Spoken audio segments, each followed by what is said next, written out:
வேத வசனம் என்ன போதிக்கிறது? திருமண வாழ்க்கையின் வெற்றி அந்த திருமண வாழ்க்கையை பண்படுத்துவதன் மூலமாக தான் வருகிறது அப்படின்னு போதிக்கிறது.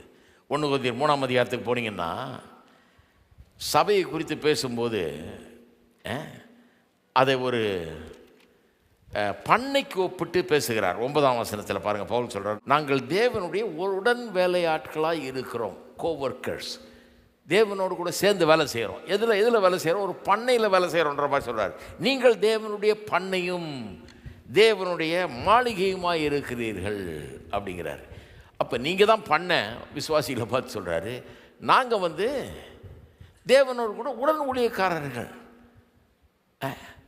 என்ன பண்ணுறோம்? அந்த பண்ணையை எடுத்து பண்படுத்துகிறோம். ஒரு சாதாரண நிலத்தை எடுத்து, வெத்து நிலத்தை எடுத்து பயிரிடக்கூடிய நிலமாக, நல்ல ஒரு தோட்டமாக உருவாகக்கூடிய ஒரு இடமாக, ஒரு கனிதரும் தோட்டமாக, பயிர் விளையும் பெரிய விளைச்சலை உண்டாக்கக்கூடிய ஒரு நிலமாக உருவாக்குறோம் அப்படிங்கிறார். அதனால தான் சொல்கிறாரு, நான் விதையை விதைக்கிறேன், அப்போல்லோ தண்ணீர் பாய்ச்சுகிறார், தேவன் இன்க்ரீஸை தர்றாரு அப்படின்லாம். அப்போ சொல்கிறாரு, சபையை ஒரு தோட்டத்துக்கு ஒப்பிடுகிறார்.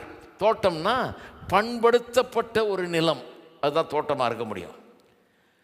தோட்டக்காரர்களுக்கு நம்மெல்லாம் உடன் வேலைக்காரர்கள் இல்லை. கர்த்தரோடு கூட குடும்பம்ங்கிறது ஒரு தோட்டம், திருமணம் என்கிறது ஒரு தோட்டத்தை பண்படுத்துகிற மாதிரி இந்த தோட்டக்காரர்களுக்கு பலவிதமான திறமைகள் இருக்க வேண்டும்.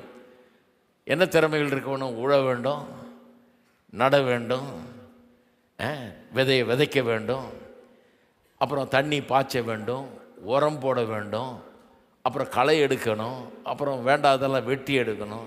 இப்படி சதா வேலை இருந்துக்கிட்டே இருக்குது, நிறைய வேலை. ஒரு தோட்டம் நல்லா வரணும்னா ஏகப்பட்ட வேலை இருக்குது பாருங்கள். அதுவும் இல்லாமல் தொடர்ந்து கவனம் செலுத்த வேண்டியது அவசியமாக இருக்கும். ஒரு நாள் அட்டென்ட் பண்ணிவிட்டு அடுத்த ஒரு மாதத்துக்கு ஒன்றும் செய்யாமல் இருக்க முடியாது. எப்போவுமே கவனமாக இருக்க வேண்டியதாக இருக்குது. தோட்டத்தில் என்ன நடக்குதுன்னு பார்த்துக்கிட்டே இருக்க வேண்டியதாக இருக்குது. செய்ய வேண்டியதாக இருக்குது. திருமணமும் அப்படிப்பட்ட ஒரு தோட்டம் மாதிரி தான். ஏன் சபை ஒரு தோட்டம் மாதிரி இருக்குதுன்னா திருமணம் ஒரு தோட்டம் மாதிரி. ஏன்னா எபேசியர் 5ஆம் அதிகாரத்தில் எப்படி சொல்லுது? கிறிஸ்துவும் சபையும் அப்படின்னு சொல்லிட்டு புருஷனும் மனைவியும் ரெண்டுத்தையும் ஒப்பிடுறாரு. கிறிஸ்துவும் சபையும் எப்படியோ அதே போல தான் கணவனும் மனைவியும் அப்படிங்கிறாரு. அப்போ ரெண்டுத்துக்கும் ஒரு சம்பந்தம் இருக்குது. சபை எப்படியோ அப்படி தான் வீடு அல்லது குடும்பம்.